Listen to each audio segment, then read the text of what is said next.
Hey guys, Insomnia here with some more AFK Arena. Today we're back with a Wilder team. One of the questions I always get is where do I get so many stones and how do I progress so fast through the accounts? It is the faction towers. Honestly, when you're going through the faction towers, they give you a ton of gold, they give you a ton of experience, you get a lot of emblems in here. Later on you start getting Stargazer cards. You get a ton of stuff from the faction tower, not only from the King's Tower, but you get a ton from the faction towers times 4 because you get 4 towers. So a lot of summons I do, when I say, oh, it's going to be good for the faction tower, even though it's an off faction, when it's pulling Lucius, when it's pulling Belinda, making sure you push these faction towers, and I do with all of my accounts every single day. As you can see right there, we got 400 of the emblems to enchant our gear. Making sure, like I said, for the gold is the big aspect. Emblems are huge, absolutely huge. And stones. You get a lot of stones in here. You get a lot of elite stones in the tower.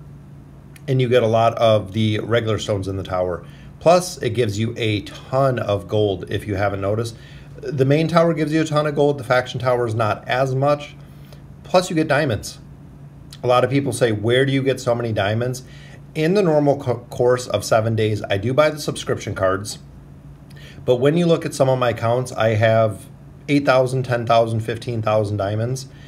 Not only from the campaign progression, but from the tower. Because you get, I believe at this point, tower level 200 plus, you're getting like 70 plus every single floor. So if you can push 5 to 7 floors, a couple hundred diamonds, plus your dailies, plus the labyrinth, everything adds up. I usually run the faction counts usually once a week. So when you look at the progression that I'm doing, it's only once a week. So I've actually banked everything for an entire week. I don't spend any diamonds unless there's something to buy in the shop, which is again the elite hero stones. That's the only thing I do buy in the shop. So making sure that you're pushing this faction tower and pushing all of the faction towers, because if you're not, it'll hinder your progress. And a lot of people who say that they're stuck, making sure that not only the faction towers, making sure the peaks of time is all caught up, making sure you're doing anything to get anywhere with any of the progression. These accounts are only a couple months old. I really started playing them in November, so you figure about 5 months. And over the course of 5 months, especially with one faction, we're already pushed into chapter 21 with most of the accounts. I believe this one's just right at 21, but some into 21, some into 22. And I did find it more difficult with the faction accounts just because of how they're built. So as soon as we're done with the King's Tower, we'll go ahead and we'll get into our summons like we normally do. I just wanted to show you some of the battles in the King's Tower and making sure if you're stuck with progression, push the King's Tower. So we're on 20-47, so we're almost into 21. We'll start with our soul stones, which here we don't have many soul stones this time because the tower is getting tougher and tougher as we progress further and further. But we do have a lot of fodder, which is nice because we always need to get heroes up. And there's a triple copy of Ogi that'll give us a rare plus. We'll go ahead and ascend those up. And we do have another copy of Iran, which is very nice. So we should be able to add stars to him. And I believe he is the first Wilder that we're adding stars to. So let's go ahead and do the summons. We do have quite a few, making sure our wish list is up to date. Solus, I still want to try. Almas, we're still trying to get up a little bit higher. Tasi, I would love to see more copies of, just because she is an incredible hero. And I've really been reconsidering after talking to people on Reddit, after talking on Discord, really putting Tasi into this lineup, even though she can banish or could banish a hero that Iran would potentially pull into the mix.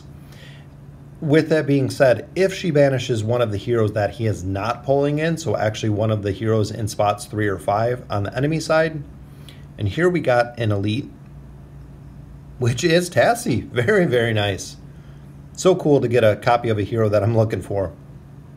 But like I was saying, if she's banishing a hero that we're not pulling in, it's going to increase the survivability of the tanks. And that seems to be the problem with Almas. On the Mauler account, it's a problem with Warwick. The 3 and 5 slot do damage directly to the tanks, so trying to increase their survivability so they can actually live, and Tasi can help with that. Here we have another elite, which is K-Sauce, which again will be nice for the Mauler team. He's a very, very solid build. More rare cards there. Not sure if we have enough for a card. Oh, we're 4 short from getting a Wilder card. But that's okay. So let's go ahead and look at our Wilder team and who we can actually progress. We got a copy of Ogi. We got a copy of Ira. So Ogi, we can actually get up now. I should have saved my other copy of Ira instead of doing just the Ascended. But looking here, we can add a star to Iran, which is very cool. He is by far 100% priority on this team because he is our main DPS, and for a lot of it, he's our only DPS. So looking here, we did get another copy of Tasi, so now we do have 3 of them. Almas is already up. Lorzen is still kind of stuck. Kaz, I'm probably not going to use. Maybe I'll build her in the future. So I think at this point, I'm going to go ahead and I'm going to go with Tasi. Like I said, after doing a lot of research, after talking to a lot of people, Tasi has huge, huge potential. Not only in her ability to do the sleep, which is an awesome AoE CC, she has the ability to banish heroes, which, again, similar to Falk's, is super, super powerful. If you've ever fought her in later stages, the ability to banish heroes. She also has the ability to heal, which it doesn't do very much, but she also has the huge ability to nerf the attack power of the opposing team, depending where she teleports. And a lot of times when she teleports, she doesn't take damage, which again is very, very powerful.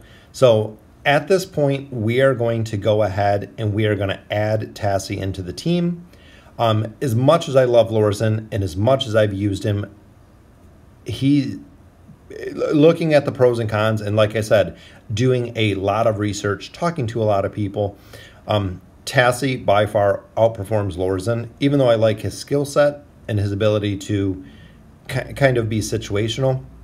We're going to go ahead with Tasi. I know before I said Tasi was not a hero that we were going to focus on, but like I said, after careful consideration, after doing a lot of research, reducing the attack rating by a certain %, as you progress further into the game, the skill becomes more and more powerful with her teleportation ability.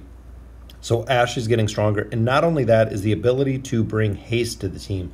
So she's hasting Iran, similar to Leica. Super, super powerful combination. So we do have her all leveled up. At this point, we're still looking for Leica to get her signature item. Leica and Tasi are 2 heroes that signature items will stop at +20, because the +30 is not very good, where the +20 is hugely beneficial.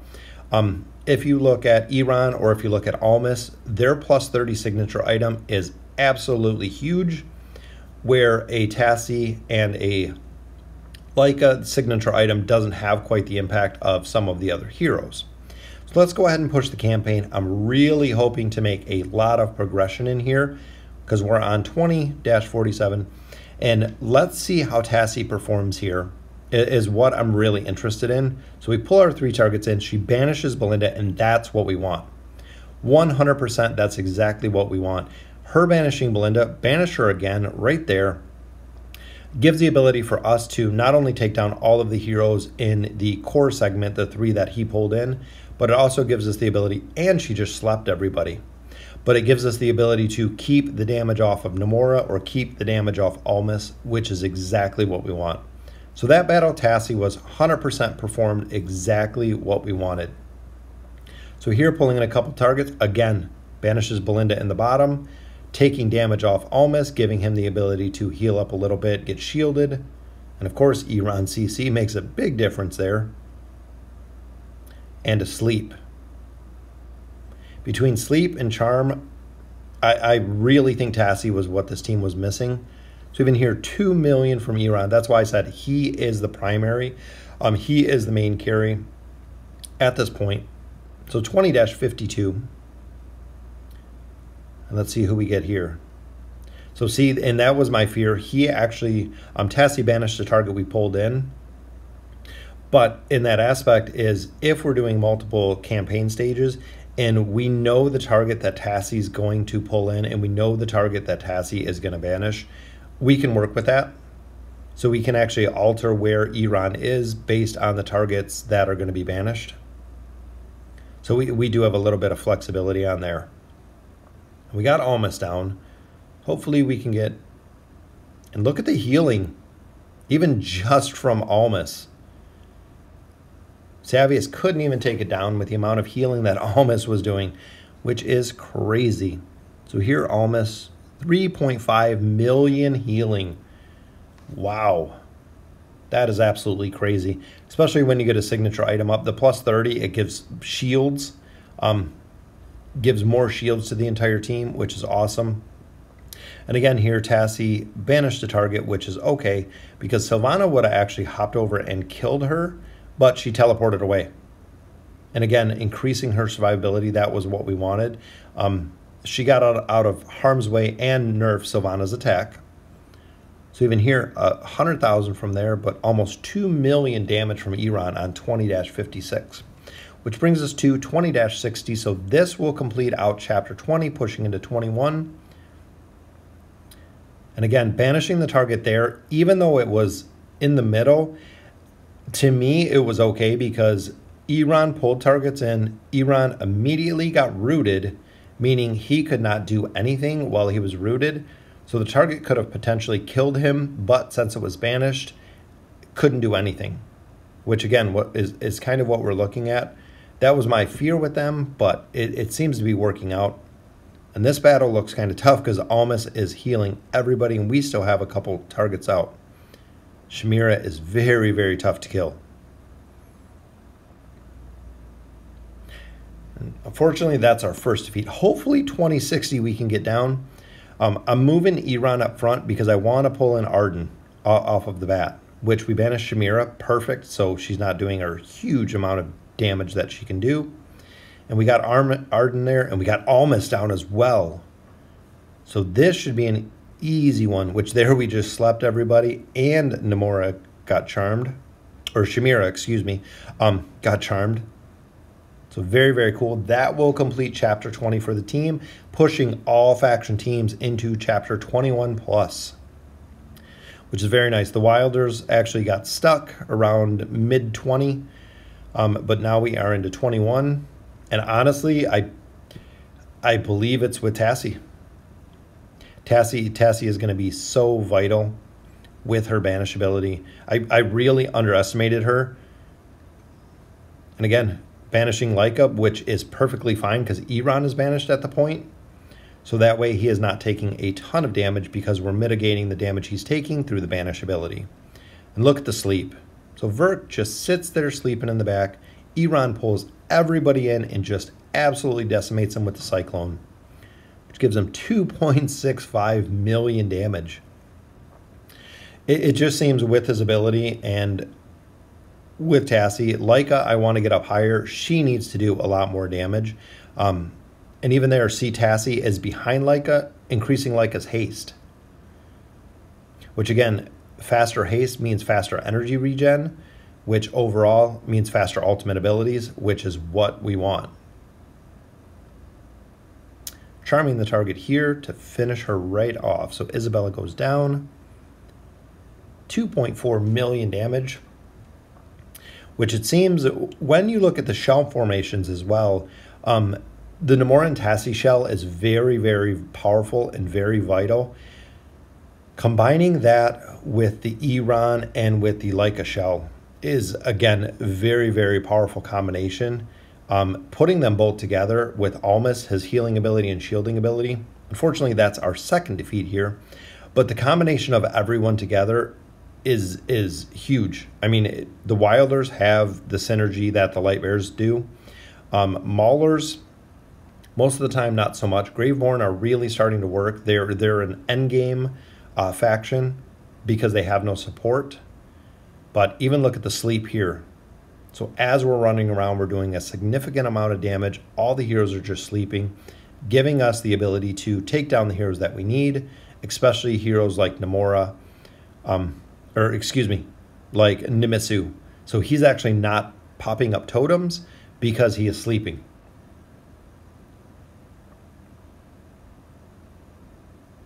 This team is very, very solid. I do like the team. I think once we get them up a little bit higher, especially when we're looking at getting them up to ascended, getting everyone ascended, Leica doing quite a bit more damage because she's only at 180, so she's a far ways away. It looks like this one we might not have the time to get down. Nope, the totems are keeping us. So this will be our third defeat, but we did push all the way into chapter 21. So we're on 21-10. So let's collect up our loot here. We get 20 faction scrolls there, which I believe we will get a couple more. Yep, 2060 gave us 4, so 24 faction scrolls. Wilder team is going to be set when it comes to the next summon. Very, very impressed with their progress today. Pushed into chapter 21. Let me know in the comments what you think. Super excited to see Tasi and see how well she does replacing Lorzan. And as always, thank you for watching.